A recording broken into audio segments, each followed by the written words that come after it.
here's one of the guys who can tell you I'm okay, all right? Here, hold on. You want to call your mother or something? You gotta get back from here. I know that. You gotta get back. All right, smoking.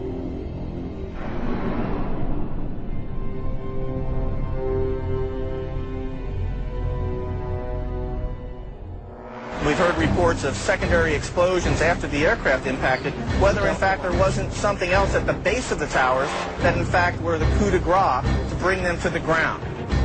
When you're down there, Dan, you hear smaller secondary explosions going off every 15 or 20 minutes.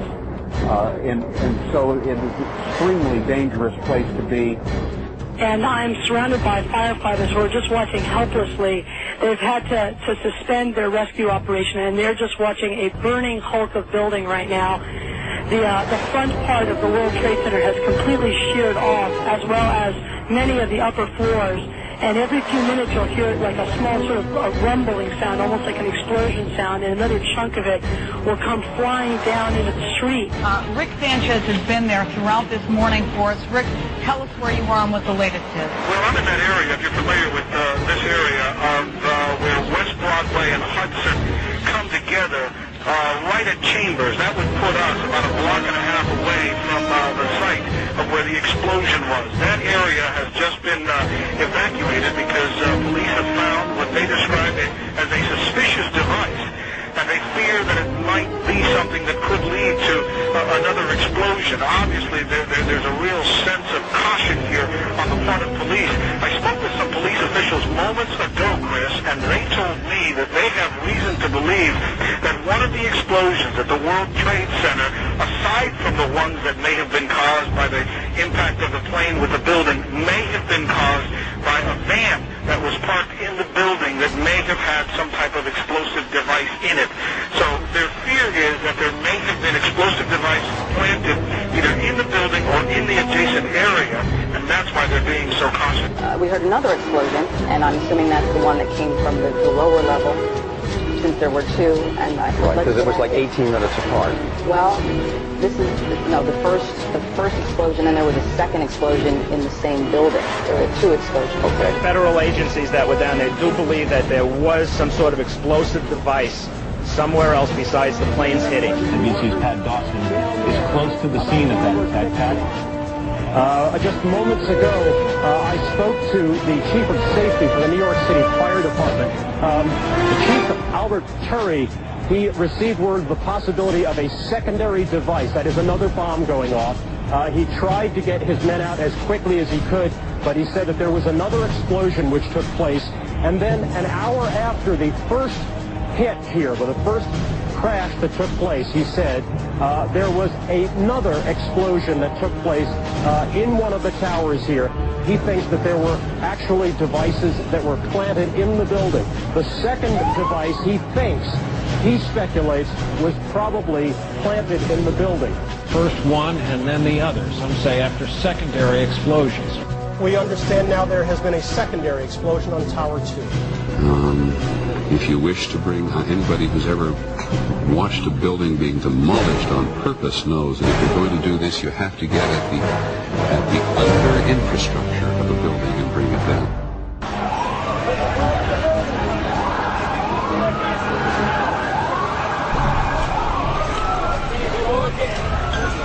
Bomb in the building, start clearing out. Sorry, is there a bomb? What'd you say? Bomb in the building, start clearing out. Got it.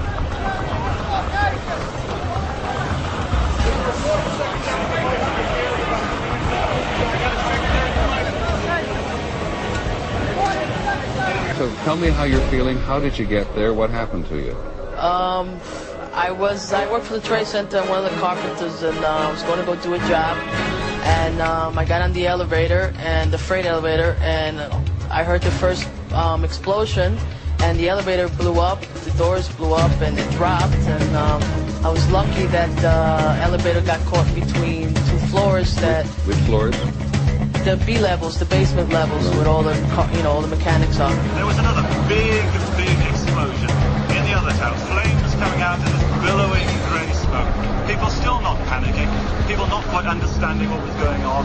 Then somebody said that they saw an airliner go into one of those towers. Then, I don't know, an hour later than that, we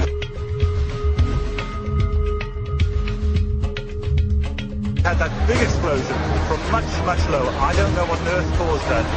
At 10:30, I tried to leave the building, but as soon as I got outside, I heard a second explosion and another rumble and more smoke and more dust. I ran inside the buildings, the chandelier shook, and again, black smoke filled the air.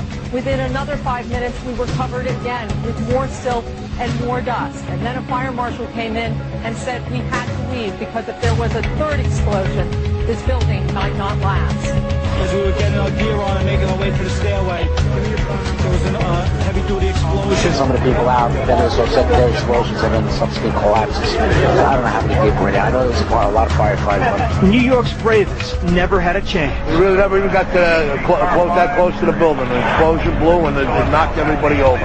The FBI is here, as you can see. They had roped this area off. They were taking photographs and securing this area just prior to that huge explosion that we all heard and felt. Most of the victims so far were people outside the blown-up buildings. Like, it sounded like gunfire.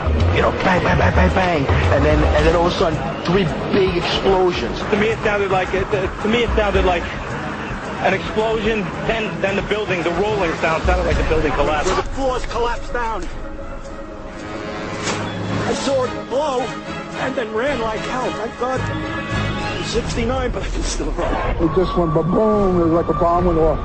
And it was like holy hell coming down them stairs. And then when we finally got to the bottom, we were coming out on a mezzanine level there, and then other explosions came right from it because everyone was flying. Yeah, just saw that as well. The second tower, the only one that was standing, tower number 1, just we saw some kind of explosion, a lot of smoke come out at the top of the tower, and then it collapsed down onto the street. Next thing we know, it was boom, and the floor started shaking. And then we saw debris fall down, and next thing we know, we had to get out of the building.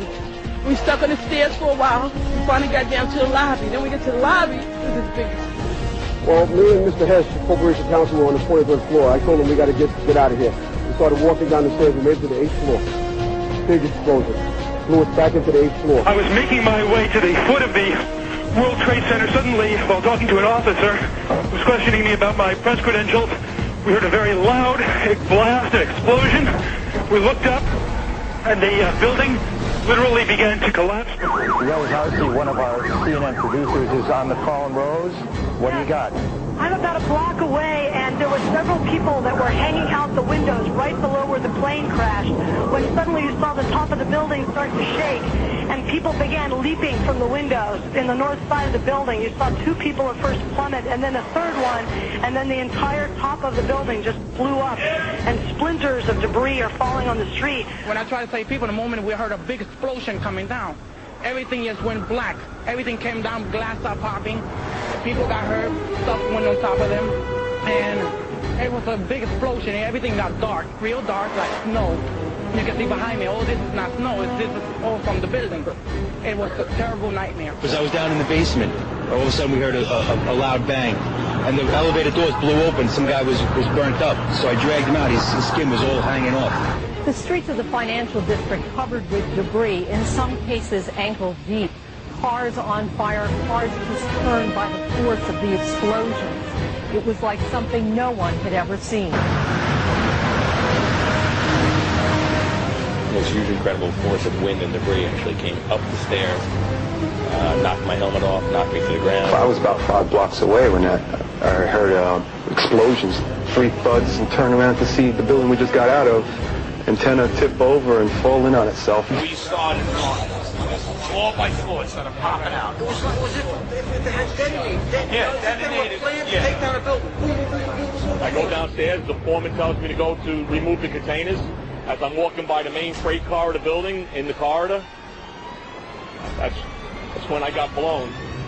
I mean, the impact of the explosion, of whatever happened, it threw me to the floor, and that's when everything started.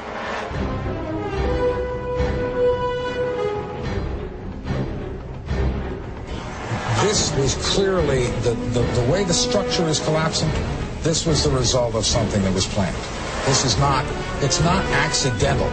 that the first tower just happened to collapse and then the second tower just happened to collapse in exactly the same way. How they accomplished this, we don't know.